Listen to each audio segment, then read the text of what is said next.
जय हिंद दोस्तों, रक्षित कन्ना के चैनल में आपका स्वागत है। दोस्तों, आज के इस वीडियो में मैं आपके लिए 4 से 5 नई जानकारियां लेकर आया हूं। जैसे कि दोस्तों आप पीछे बोर्ड पे देख रहे हैं कौन सी जानकारियां मैं आपको देने वाला हूं। सबसे पहले मैं आपको उसकी जानकारी दे देता हूं। सबसे पहली जानकारी मैं आपको दूंगा 8वें वेतन आयोग के बारे में। एनसीजेसीएम के महासचिव शिव गोपाल मिश्रा जी ने एक टीवी चैनल को इंटरव्यू दिया है। 8 सीपीसी से संबंधित कुछ बातें बताई हैं हर एक पेंशनर के लिए, कर्मचारियों के लिए, कि किस तरीके से वेतन आयोग को काम करना चाहिए 8 सीपीसी पर। तो दोस्तों कुछ जानकारी इन्होंने शेयर करी है जो मैं आपको आगे समझाना चाहूंगा। फिर दोस्तों एक और मैं आपको जानकारी दूंगा 8 सीपीसी की एक छोटी सी रिपोर्ट बनाई गई है। और दोस्तों ये रिपोर्ट है 7 महीने की, यानी जब से 8 सीपीसी के टर्म ऑफ रेफरेंस जारी हुए थे और उसके बाद से लेके अभी तक किस तरीके से वेतन आयोग ने काम करा है और किस तरीके से वेतन आयोग आगे काम करेगा। तो दोस्तों एक छोटी सी रिपोर्ट है 7 महीने की 8 सीपीसी के संबंध में, जो मैं आपको आगे समझाना चाहूंगा। फिर दोस्तों एक और मैं आपको जानकारी दूंगा। दोस्तों एक लेटर है पेंशन मंत्रालय का, और ये लेटर है फैमिली पेंशनर से संबंधित, और ये लेटर है कम्यूटेशन से संबंधित। इस लेटर को मैं आपको आगे समझाऊंगा। फिर एक और मैं आपको जानकारी दूंगा। दोस्तों कुछ सोशल मीडिया पे कुछ खबरें वायरल करी जा रही थी अग्निवीरों से संबंधित, जिसमें बताया जा रहा था कि 75 से 80% अग्निवीरों को स्थायी सेवा मिलेगी। केवल 25% अग्निवीर 4 वर्ष बाद सेवानिवृत्त होंगे, रिटायरमेंट होंगे। सेवा निधि राशि को 12 लाख से बढ़ाकर 25 लाख रुपए कर दिया गया। ऐसे दोस्तों कुछ सूचनाएं चल रही थी सोशल मीडिया पे। तो दोस्तों उसी पर पीआईबी की तरफ से एक नोटिफिकेशन जारी हुआ है जो मैं आपको आगे समझाना चाहूंगा। फिर दोस्तों एक और मैं आपको जानकारी दूंगा। स्पर्श पीसीडी की तरफ से एक एडवाइजरी जारी करी गई है फोन नंबर से संबंधित। जी हाँ दोस्तों, कुछ स्पर्श के फोन नंबर है, कुछ पीसीडी के फोन नंबर है जहां पर पेंशनर्स कॉल करते हैं। तो उसी से संबंधित एक छोटी सी एडवाइजरी है, स्पर्श पीसीडी की एक छोटा सा मैसेज है जो मैं आपको आगे समझाना चाहूंगा। फिर दोस्तों एक और मैं आपको जानकारी दूंगा। Income tax return filing 2026 started. जी हाँ दोस्तों, आईटीआर भरना शुरू हो गया है, फॉर्म 16 मिलना शुरू हो गए हैं। तो दोस्तों उसी से संबंधित एक जानकारी है जो मैं आपको आगे समझाऊंगा। फिर दोस्तों एक और मैं आपको जानकारी दूंगा।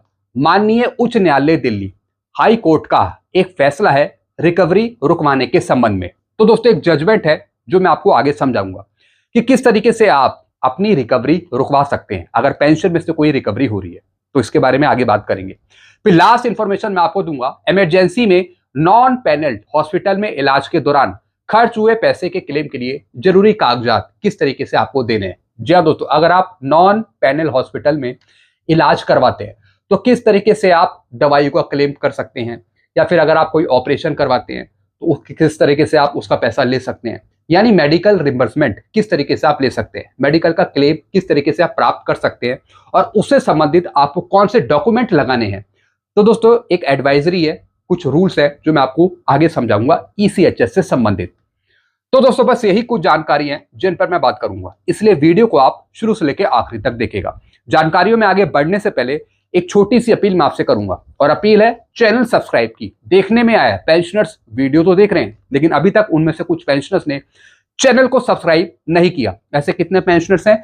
सिर्फ 35%, और कितनों ने किया है? 64%। तो मैं आपसे अपील कर रहा हूं, जितने पेंशनर्स ने अभी तक चैनल को सब्सक्राइब नहीं किया तो वो पेंशनर फटाफट सबसे पहले चैनल को सब्सक्राइब कर लीजिएगा, और लास्ट में वीडियो देखने के बाद वीडियो को शेयर कर दीजिएगा, लाइक कर दीजिएगा और हाइप भी कर दीजिएगा। चलते हैं दोस्तों पहली जानकारी की तरफ। पहली 2 जानकारियां मैं आपको दूंगा 8वें वेतन आयोग के बारे में। एनसीजेसीएम के महासचिव शिव गोपाल मिश्रा जी ने एक टीवी चैनल को इंटरव्यू दिया था, जिसमें जो पत्रकार थे उन्होंने सवाल पूछा था कि सरकार 8 सीपीसी को कब से लागू करेगी, क्या सरकार अलाउंसेस भत्तों का एरियर देगी या नहीं देगी। तो दोस्तों इन्होंने बताया कि अगर सरकार 8 सीपीसी में कर्मचारियों को अलाउंसेस भत्तों का एरियर नहीं देती तो फिर दोस्तों ये आंदोलन करेंगे। और फिर इन्होंने बताया कि 8 सीपीसी सरकार लागू करेगी 1/1/2026 से, यानी बैक डेट का जो एरियर है वो सरकार देगी पेंशन का। लेकिन इन्होंने बताया कि जिस तरीके से 7 सीपीसी में कर्मचारियों को अलाउंसेस का एरियर नहीं मिला था 1/1/16 से, तो इनका यही कहना है कि अगर 8 सीपीसी में भी सरकारी कर्मचारी को बैक डेट का 1/1/2026 से एरियर नहीं मिलता अलाउंसेस का, तो फिर ये प्रोटेस्ट करेंगे, आंदोलन करेंगे आगे चलकर। फिर दोस्तों इन्होंने बताया कि जो 8 सीपीसी है, 8वां वेतन आयोग है, वो अलग अलग जगह जाकर मीटिंग कर रहा है स्टेक होल्डर के साथ, सुझाव ले रहा है। अब इन्होंने राय दी है वेतन आयोग को कि जो वेतन आयोग है वो अलग अलग जगह ना जाए, अलग अलग सिटी में अलग अलग शहर ना जाए, क्योंकि इससे टाइम वेस्ट हो रहा है। अब तो सब कुछ ऑनलाइन है, तो एक जगह बैठकर वेतन आयोग को सारे सुझाव ले लेने चाहिए, मेल्स पर ले लेने चाहिए ऑनलाइन तरीके से, क्योंकि वेतन आयोग अलग अलग जगह जा रहा है, टाइम यहाँ पे कहीं ना कहीं खराब हो रहा है। तो इन्होंने सुझाव दिया है 8CPC को कि आप जल्द से जल्द ये काम पूरा कर लीजिए, ताकि जल्द से जल्द फिर 8CPC काम कर सके 8वें वेतन आयोग पर, अपनी रिपोर्ट बना सके। और इन्होंने कहा है कि 4 से 5 महीने में रिपोर्ट बन जानी चाहिए 8CPC पर। जी हाँ दोस्तों, इन्होंने बताया कि आजकल टेक्नोलॉजी का जमाना है, सब कुछ कंप्यूटर पे तैयार होता है, सब कुछ एक्सेल वर्ड में सब कुछ तैयार होता है। तो इनका कहना है कि 4 से 5 महीने में रिपोर्ट तैयार हो जानी चाहिए 8CPC से संबंधित, ताकि फिर समय रहते 8वां वेतन आयोग सरकार को वो रिपोर्ट पढ़ा सके। तो दोस्तों इन्होंने जानकारी दी है कि 4 से 5 महीने में रिपोर्ट बन जानी चाहिए। अलाउंस का मोटा एरियर मिलेगा। जी हाँ दोस्तों, इन्होंने कहा कि अगर सरकार अलाउंसेस का एरियर नहीं देती तो फिर हम प्रोटेस्ट करेंगे, आंदोलन करेंगे और फिर सरकार से आगे चलकर अलाउंसेस का मोटा एरियर लेंगे। शिव गोपाल मिश्रा जी ने यही दोस्तों कुछ जानकारी दी है 8CPC से संबंधित। इन्होंने कहा है कि 8CPC लागू होगा 1/1/2026 से, पेंशन पर एरियर दे दिया जाएगा 1/1/2026 से। सारी जानकारी दोस्तों इन्होंने दी है और लगातार आंदोलन करते रहेंगे जब तक सभी पेंशनर्स और कर्मचारियों को 8CPC का फायदा नहीं मिलता। साथ ही साथ इन्होंने कहा है कि आगे चलकर हम कुछ मीटिंग करेंगे वेतन आयोग के साथ, ताकि कामकाज को देखा जाए कि कब तक वेतन आयोग अपनी रिपोर्ट सौंपता है। लेकिन इन्होंने कहा है कि 4 से 5 महीने में वेतन आयोग को रिपोर्ट बना देनी चाहिए। और जो भी ये काम चल रहा है स्टेक होल्डर्स के साथ मीटिंग करने का, सुझाव लेने का, ये जल्द से जल्द एक जगह बैठकर ये काम पूरा करा जाए वेतन आयोग के द्वारा। अलग अलग सिटी में अलग अलग स्टेट में जाने की जरूरत नहीं है, इससे टाइम वेस्ट हो रहा है। तो दोस्तों आप भी बताइए, जो उन्होंने कहा है ये सही का है या गलत का है, जरा कमेंट में अपने सुझाव रखेगा। फिर दोस्तों एक और रिपोर्ट है और ये 7 महीने की रिपोर्ट है 8CPC पर। जैसा आपको पता है पिछले साल नवंबर में 8CPC के टर्म ऑफ रेफरेंस को जारी करा गया था। अब काफी महीने बीत चुके हैं, लेकिन अभी तक मीटिंग्स खत्म नहीं हुई हैं। लगातार वेतन आयोग सुझाव ले रहा है स्टेक होल्डर के साथ, वो भी अलग अलग जगह। तो दोस्तों यही जानकारी उन्होंने दी है कि 7th मंथ कंप्लीटेड, 7 महीने यहाँ पे बीत चुके हैं और 11 मंथ टू गो, 11 महीने बचे हैं। जैसा आपको पता है सरकार ने वेतन आयोग को 18 महीने का समय दिया है, तो उस 18 महीने में से काफी महीने यहाँ पे बीत चुके हैं। अब क्या लिखा है दोस्तों आगे, meeting with union and stakeholders. अभी तक सिर्फ मीटिंग ही चालू है स्टेक होल्डर के साथ, लगातार वेतन आयोग मीटिंग कर रहा है, सुझाव ले रहा है। पुणे, दिल्ली, हैदराबाद, जम्मू कश्मीर, भुवनेश्वर, अलग अलग जगह जाकर वेतन आयोग मीटिंग कर रहा है। कंटिन्यूअस कंसल्टेशन अक्रॉस इंडिया में अलग अलग जगह जाकर वेतन आयोग मीटिंग कर रहा है, कंटिन्यू कंसल्टेशन कर रहा है। Stakeholder input are being considered. जी हाँ दोस्तों, जो स्टेक होल्डर्स अपने इनपुट बता रहे हैं वो वेतन आयोग उसे एक्सेप्ट कर रहा है, किस तरीके का 8CPC चाहिए, क्या क्या चीजें उसमें चेंज होनी चाहिए। लेकिन अभी तक सिर्फ मीटिंग ही चल रही है, अभी तक रिपोर्ट कोई फाइनल नहीं हुई है, इसकी जानकारी उन्होंने दी है। Deadline for submission of memorandum to the 8th central pay commission extended till 15 June 2026। जैसा आपको पता है वेतन आयोग ने 8CPC पर ज्ञापन जमा करने की तारीख को भी यहाँ पे बढ़ा दिया है। अब 15 जून 2026 वो तारीख हो गई है जब तक आप 8CPC का ज्ञापन दे सकते हैं। तो 8CPC का दोस्तों यही रिव्यू दिया इन्होंने, 7 महीने का दोस्तों ये रिव्यू है। 7 महीने यहाँ पे कंप्लीट हो गए हैं, 11 मंथ यहाँ पे बचे हैं, अभी तक मीटिंग ही चल रही है, अभी तक मीटिंग खत्म नहीं हुई। और शिव गोपाल मिश्रा जी ने यही जानकारी दी है कि जल्द से जल्द जो ये मीटिंग चल रही है फटाफट वेतन आयोग कंप्लीट करे और जो भी सुझाव मंगाने हैं वो ऑनलाइन तरीके से मंगाए, अलग अलग जगह अलग अलग सिटी में जाने की जरूरत नहीं है, क्योंकि इससे टाइम लग रहा है। तो उन्होंने यही सलाह दी है वेतन आयोग को। चलते हैं दोस्तों अगली जानकारी की तरफ। अब दोस्तों एक लेटर है और यह है पेंशन मंत्रालय का लेटर। ये लेटर आप मेरे से ले भी सकते हैं और ये लेटर है फैमिली पेंशनर से संबंधित। पेंशनर के परिवारों के लिए बड़ी राहत। अगर पेंशनर की मृत्यु कम्यूटेड पेंशन की 15 साल की रिकवरी अवधि पूर्ण होने से पहले हो जाती है तो सरकार का बड़ा फैसला है। जी हाँ दोस्तों, जैसे कोई कर्मचारी रिटायर होता है उसके बाद वो पेंशनर्स बन जाता है, अगर 15 साल से पहले ही अगर पेंशनर की मृत्यु हो जाती है और फिर आगे चलकर फैमिली पेंशन बनती है तो फैमिली पेंशन में से पेंशनर का कम्यूटेशन माइनस नहीं करा जाएगा, वो नहीं काटा जाएगा। तो उसी से संबंधित दोस्तों ये लेटर है। अब परिवार पेंशन से कोई कम्यूटेशन कटौती नहीं होगी, यानी फैमिली पेंशन में से कोई कम्यूटेशन की वसूली नहीं करी जाएगी। जब तक पेंशनर जीवित था तो 15 साल से पहले जब तक उसकी पेंशन में से कम्यूटेशन काटा गया, चूंकि पेंशनर की अब मृत्यु हो चुकी है, फैमिली पेंशन शुरू होगी, तो फैमिली पेंशन में से पेंशनर का कोई कम्यूटेशन नहीं काटा जाएगा, फुल फैमिली पेंशन दी जाएगी। पूरी परिवार पेंशन बिना किसी कटौती के मिलेगी। बकाया कम्यूटेड पेंशन की वसूली भी परिवार से नहीं करी जाएगी। जी हाँ दोस्तों, मैं बात कर रहा हूं फैमिली पेंशनर की। अगर फैमिली पेंशन में से कोई कम्यूटेशन काटा जा रहा है तो डायरेक्टली आप पेंशन डिस्पेंसिंग एजेंसी को कांटेक्ट करिए इस लेटर को दिखाकर। फैमिली पेंशन में से कोई कम्यूटेशन माइनस नहीं होगा, कोई रिकवरी नहीं होगी। अगर हो रही है तो सीपी ग्राम में कंप्लेंट डाल दीजिए, डायरेक्टली आप फिर उनसे बात कर सकते हैं। ये मैंने आपको लेटर समझा दिया। चलते अगली जानकारी की तरफ। फिर दोस्तों एक नोटिफिकेशन जारी हुआ है प्रेस इंफॉर्मेशन ब्यूरो के द्वारा। अब इन्होंने सच्चाई बताई है। सोशल मीडिया पे कुछ खबरें चल रही थी अग्निवीरों से संबंधित, जैसे कि बताया जा रहा था कि 75 से 80% अग्निवीरों को स्थायी सेवा मिलेगी, वो परमानेंट हो जाएंगे। फिर बताया जा रहा था केवल 25% अग्निवीर 4 वर्ष बाद सेवानिवृत्त होंगे, रिटायरमेंट होंगे। फिर बताया जा रहा था कि सेवा निधि राशि जो 12 लाख है उसे बढ़ाकर 25 लाख रुपए कर दिया है।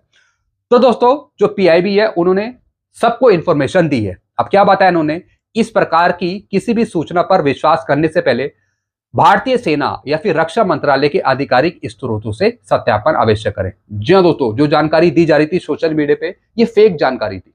सरकार की तरफ से, मिनिस्ट्री ऑफ डिफेंस की तरफ से ऐसी कोई इंफॉर्मेशन शेयर नहीं करी गई थी अग्निवीरों से संबंधित। तो सोशल मीडिया पे जो खबरें चल रही थी तो उससे सतर्क रहने के लिए कहा है प्रेस इंफॉर्मेशन ब्यूरो के द्वारा, क्योंकि इन्होंने बताया कि सोशल मीडिया पे बहुत सारी 90% फेक न्यूज होती है, खास करके यूट्यूब्स पर जो वीडियो दिखाए जाते हैं। तो इन्होंने कहा है कि आप जरा सतर्क रहिए, ऐसी जो भ्रामक जानकारी आती है उस पर बिलीव मत करिए। तो साफ दोस्तों ने कह दिया कि जो जानकारी शेयर करी जा रही थी अग्निवीरों से संबंधित वो सब फेक जानकारियां थी, ऐसा कोई रिलीफ नहीं दिया गया है अग्निवीरों को। चलते हैं दोस्तों अगली जानकारी की तरफ। फिर दोस्तों स्पर्श और पीसीडीए के जो नंबर हैं, फोन नंबर है, उससे जुड़ी कुछ जानकारी है। अब क्या मैसेज दिया है, स्पर्श हैज ओनली वन नंबर 5325। जैसा आपको पता है स्पर्श पीसीडीए का एक टोल फ्री नंबर है जो 1800 से शुरू होता है और लास्ट में है 5325। There is no number of Sparsh, call them from your registered mobile number and they will answer. Facility available during working hours day Monday to Friday. इन्होंने बताया कि सिर्फ स्पर्श पीसीडीए का एक ही नंबर है toll free number, that is 5325 5325 वाला 1800 वाला। इसके अलावा और कोई नंबर नहीं है। अगर इसके अलावा कोई और फोन नंबर आपको बताता है तो वो नंबर फेक है। जी हाँ दोस्तों, आजकल सोशल मीडिया पे बहुत से फोन नंबर ऐसे बताए जा रहे हैं। बताया जा रहा है कि स्पर्श का ये नंबर है, एयरफोर्स का ये नंबर है, आर्मी का ये नंबर है, नेवी का ये नंबर है, इस नंबर पे बात करिए आपकी प्रॉब्लम सॉल्व हो जाएगी। तो दोस्तों इन्होंने जानकारी दी है कि ऐसे कोई नंबर नहीं है, वो सब फेक नंबर है। हो सकता है कि आपका खाता भी खाली कर दिया जाए। तो इन्होंने बताया कि स्पर्श पीसीडी का सिर्फ एक ही नंबर है, तो वही नंबर आप यूज करें अगर आपको कोई इंफॉर्मेशन चाहिए। 5325 वाला नंबर है और कोई नंबर नहीं है जो स्पर्श पीसीडी ने जारी करा हो। और दोस्तों इस पर कॉल लगती है मंडे टू फ्राइडे। इन्होंने टाइम भी बता दिया कि मंडे टू फ्राइडे आप बातचीत कर सकते हैं इस नंबर पे। Sparsh on WhatsApp message is fake, please don't share that message. जी हाँ दोस्तों, जो व्हाट्सएप पे आपको दूसरे नंबर शेयर करे जा रहे हैं वो सारे नंबर्स फेक हैं, तो आपको उस पर कॉल नहीं लगानी। अगर आपको कॉल करनी है तो 5325 वाला नंबर है, इसी पे आप बातचीत करिए अगर कोई इन्फॉर्मेशन लेनी है। इसके अलावा बाकी सब नंबर फेक हैं जो व्हाट्सएप पे जारी करे जा रहे हैं या फिर सोशल मीडिया पे जारी करे हैं। तो एक एडवाइजरी थी जो मैंने आपको यहाँ पे समझा दी। चलते अगली जानकारी की तरफ। Income tax return filing 2026 started. जी हाँ दोस्तों, अब दोस्तों 2026-27 के लिए आईटीआर भरना शुरू हो गया है। फॉर्म 16 भी कई कर्मचारियों को, पेंशनर्स को मिलने लगे हैं जिनकी पेंशन सैलरी में से टैक्स काटा जाता है। तो फॉर्म 16 अब प्रोवाइड होने लग गए हैं। अब इसी से संबंधित ये जानकारी शेयर करी गई है। फॉर्म 16 हैज अराइव्ड, फॉर्म 16 आने लग गए हैं। File your income tax return now and claim your refund without delay. जी हाँ दोस्तों, देरी के भुगतान से बचने के लिए तुरंत आप आईटीआर फाइल करें। रिफंड पाने के लिए आप आईटीआर फाइल करें। सैलरीड एम्प्लॉय हो गए, सरकारी कर्मचारी हो गए, पेंशनर्स हो गए, डिफेंस पर्सनल और वेटरन्स हो गए, जवान हो गए जो अपना आईटीआर फाइल करते हैं, जिनका टैक्स काटा जा रहा हो, या फिर जो पेंशनर्स हो गए जो टैक्स की रेंज में हो, वो भी आईटीआर फाइल करें। Fast and hassle free filing, expert assistant. जी हाँ दोस्तों, अगर आप सीए से आईटीआर फाइल कराते हैं तो उससे आप करवा सकते हैं। जल्द से जल्द आप आईटीआर फाइल कर लीजिए, क्योंकि अगर आपका फॉर्म 16 आपका जारी हो गया है तो तुरंत आप आईटीआर जरूर भरें। कोई दिक्कत है तो आप मेरे से भी कांटेक्ट कर सकते हैं। जी हाँ दोस्तों, मेरे भी एक दोस्त हैं जो आईटीआर फाइल करते हैं।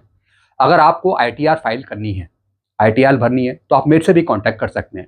बहुत ही रीजनेबल रेट पर आपका आईटीआर फाइल कर दिया जाएगा, वो भी सुरक्षित तरीके से। जी हाँ दोस्तों, जो मेरे दोस्त हैं वो इसकी फी चार्ज करते हैं, मिनिमम फी चार्ज करते हैं, लेकिन वो काम कर देते हैं सही तरीके से। तो अगर कोई आईटीआर आपको फाइल भरवानी है, आईटीआर भरनी है, अगर आपको नहीं पता तो आप मेरे से भी रेफर करवा सकते हैं। मैं आपको उनका कॉन्टैक्ट नंबर दे दूंगा, जो मेरा फ्रेंड है वो आपका आईटीआर भर देगा। तो दोस्तों एक जानकारी मैंने आपको ये दी है। चलते हैं दोस्तों अगली जानकारी की तरफ। अब दोस्तों माननीय उच्च न्यायालय दिल्ली हाई कोर्ट का एक फैसला था, और दोस्तों ये संबंधित है रिकवरी रुकवाने से। क्या लिखा है इसमें? माननीय उच्च न्यायालय दिल्ली हाई कोर्ट का एक दिनांक फैसला है 26/5/2026 को आया। निम्नलिखित जजमेंट वास्तव में सराहनीय है, जिसमें एक विधवा के पारिवारिक पेंशन से अधिक भुगतान के नाम पर की गई कटौती को गलत ठहराया है। इस तरह के तमाम केंद्र सरकार के फैमिली पेंशनर को भुगतना पड़ रहा है, जिसमें अचानक पेंशन देने वाले बैंक के सीपीपीसी से अचानक नोटिस जारी किया जाता है कि बैंक द्वारा आपको अधिक भुगतान किया गया है, जिसकी रकम को अविलंब जमा करें। जमा करने तथा पेंशन बंद कर दिया जाता है। अब उनके निम्नलिखित जजमेंट समझने का काम करेगा। जी हाँ दोस्तों एक आदेश है 27 मई 2026 का, जिसमें फैमिली पेंशन में से कोई रिकवरी नहीं करी जाएगी। अगर गलती से फैमिली पेंशनर के खाते में ज्यादा पैसा आ गया है तो फिर वो फैमिली पेंशनर को लौटाना नहीं पड़ेगा। ऐसे बहुत से केस हैं, चाहे पेंशनर के हो, फैमिली पेंशनर के हो, उनकी पेंशन ठीक चल रही होती है, बाद में उनको नोटिस दिया जाता है कि गलती से आपको बढ़ी हुई पेंशन मिल गई थी, एक्सेस पेंशन आपको मिल गई थी, तो इस वजह से जो ज्यादा पेंशन आपके खाते में आ गई वो आपको लौटानी पड़ेगी। फिर आपकी रिकवरी करी जाती है, कुछ सालों तक, कुछ महीनों तक आपकी रिकवरी करी जाती है। तो दोस्तों रिकवरी से बचने के लिए आप डायरेक्ट कोर्ट केस भी कर सकते हैं। जी हाँ दोस्तों, जो पुराने कोर्ट के ऑर्डर हैं वो आपकी रिकवरी नहीं रुकवाते, सिर्फ रेफरेंस के तौर पे आप पुराने जजमेंट का हवाला दे सकते हैं, लेकिन उसके बेस पर आपकी रिकवरी रुकती नहीं है। अगर आपको अपनी रिकवरी रुकवानी है तो इसके लिए आपको सेपरेट कोर्ट केस करना पड़ेगा, चाहे आप एएफटी में कर सकते हैं, दिल्ली हाई कोर्ट में कर सकते हैं, या फिर सुप्रीम कोर्ट में कर सकते हैं। जितने भी पहले के आदेश हैं वो इंडिविजुअल के फेवर में है, वो आपके फेवर में नहीं है। तो इसलिए आपको अगर अपनी रिकवरी रुकवानी है तो you should go to the file case. तो दोस्तों ये एक जजमेंट था जिसमें फैमिली पेंशनर की रिकवरी रोक दी गई है। गलती से बैंक की तरफ से, सीपीपीसी की तरफ से ज्यादा पैसा इन फैमिली पेंशनर्स को मिल रहा था, बाद में इनकी रिकवरी भी करी जा रही थी। रिकवरी को रुकवाने के लिए इन्होंने दिल्ली हाई कोर्ट में केस किया और डायरेक्ट फैसला आ गया है कि इसमें पेंशनर की, फैमिली पेंशनर की कोई गलती नहीं है, तो तुरंत तत्काल प्रभाव से आप इस रिकवरी को रोक दें। तो इनके हक में ये फैसला है। तो अगर आपको भी अपनी रिकवरी रुकवानी है, अगर हो रही है, तो आप फिर कोर्ट केस करिए। ये मैं आपको एक एडवाइस दे रहा हूं। चलते हैं दोस्तों अगली जानकारी की तरफ। इमरजेंसी में नॉन पैनल हॉस्पिटल में इलाज के दौरान खर्च हुए पैसों को क्लेम के लिए जरूरी कागजात। जी हाँ दोस्तों, अगर आप मेडिकल का रिम्बर्समेंट लेना चाहते हैं, क्लेम लेना चाहते हैं, चाहे दोस्तों अगर आप कहीं ऑपरेशन कराते हैं, कहीं हॉस्पिटल में भर्ती हैं, जैसे कि नॉन पैनलमेंट हॉस्पिटल में, तो किस तरीके से आप क्लेम कर सकते हैं और फिर कौन से डॉक्यूमेंट आपके लगेंगे, इसकी जानकारी दी। ईसीएचएस कार्ड की फोटोकॉपी लगेगी, मरीज का पूरा नाम मेंशन होगा, मरीज का पूरा पता, एड्रेस मेंशन होगा, टेलीफोन नंबर, ईमेल एड्रेस यदि है, फिर बैंक का विवरण। फिर दोस्तों बैंक की कुछ चीजें आपको देनी पड़ेंगी, जैसे कि बैंक का नाम, ब्रांच, अकाउंट नंबर, बैंक का आईएफएससी कोड या फिर एमआईसीआर कोड, फिर बैंक के अनुसार खाता धारक का नाम। जी हाँ दोस्तों, जो बैंक में आपका नाम मेंशन होगा, नेम मेंशन होगा, वो ही आपको देना है। मेडिकल क्लेम हेतु ऑफिसर इंचार्ज के नाम, प्रार्थना पत्र, ये भी चाहिए। रेफरल या फिर इमरजेंसी का सूचना पत्र, हॉस्पिटल के डॉक्टर का आपातकालीन प्रमाण पत्र, इमरजेंसी का एक सर्टिफिकेट होता है, उसका प्रमाण पत्र भी लगेगा। हॉस्पिटल की डिस्चार्ज सर्टिफिकेट की कॉपी, सभी मेडिकल बिलों पर हॉस्पिटल के डॉक्टर के हस्ताक्षर और मोहर, जो भी आपके बिल होंगे उसमें सारे साइन वगैरह चाहिए, डॉक्टर के मोहर लगा के, एक तो वो चाहिए। मेडिकल क्लेम सर्टिफिकेट पर डॉक्टर के हस्ताक्षर, ये मैंने आपको बताया। सभी प्रकार की जांचों की रिपोर्ट, जो भी आप टेस्ट कराएंगे उसकी रिपोर्ट चाहिए। फिर दोस्तों क्या लिखा है, 1,000 रुपए या फिर उससे अधिक मूल्य की दवाई, या तो 1,000 रुपए या फिर उससे अधिक मूल्य की दवाई अगर आप लेते हैं, या फिर शरीर में प्रत्यारोपित किसी सामान का विवरण। अगर आपके शरीर में कोई चीज लगाई है, जैसे कि पेसमेकर लगाया है या फिर रॉड लगी है, कुछ भी लगा है, तो उससे संबंधित उसका विवरण होना चाहिए एक पर्चे में, जिसमें उसका मूल्य, उसका प्राइस हो और उपयोग की तिथि उसमें दर्ज हो, यानी कब से वो उपयोग किया जा रहा है तो उसकी डेट। फिर हृदय रोग के उपचार की सीडी, यदि एंजियोग्राफी हुई है, संबंधित जांच हुई हो तो दोस्तों उससे संबंधित कुछ दस्तावेज। फिर आधार कार्ड, फिर ओटी नोट्स यदि ऑपरेशन हुआ हो, फिर दिल के मरीज का ऑपरेशन हुआ है तो हार्ट की इमेज, फिर पेशेंट डेली केस समरी। जी दोस्तों, अगर आप एडमिट हुए तो हर एक डेली की रिपोर्ट। उपयुक्त सभी कागजात ओरिजिनल और फोटोकॉपी दोनों में होने चाहिए, ओरिजिनल भी चाहिए और फोटोकॉपी भी चाहिए। उपयुक्त सभी कागजात ओरिजिनल और फोटोकॉपी दोनों में साथ होने चाहिए। तो दोस्तों ये कुछ जानकारी दी है कि किस तरीके से ये डॉक्यूमेंट लगेंगे जिसके बेस पर आप मेडिकल क्लेम ले सकते हैं, रिम्बर्समेंट ले सकते हैं। तो दोस्तों ये कुछ जानकारियां थी जो मैंने आपको दी है। इससे संबंधित कुछ और पूछना हो, कुछ प्रश्न हो तो आप नीचे कमेंट करके जरूर बताएगा। ऐसी कोई नई जानकारी आएगी तो मैं आपको जरूर दूंगा। तब तक के लिए दोस्तों वीडियो को देखते रहिएगा और चैनल को सब्सक्राइब करना मत भूलिएगा। चैनल का नाम है Rakshit Khanna. Thank you so much.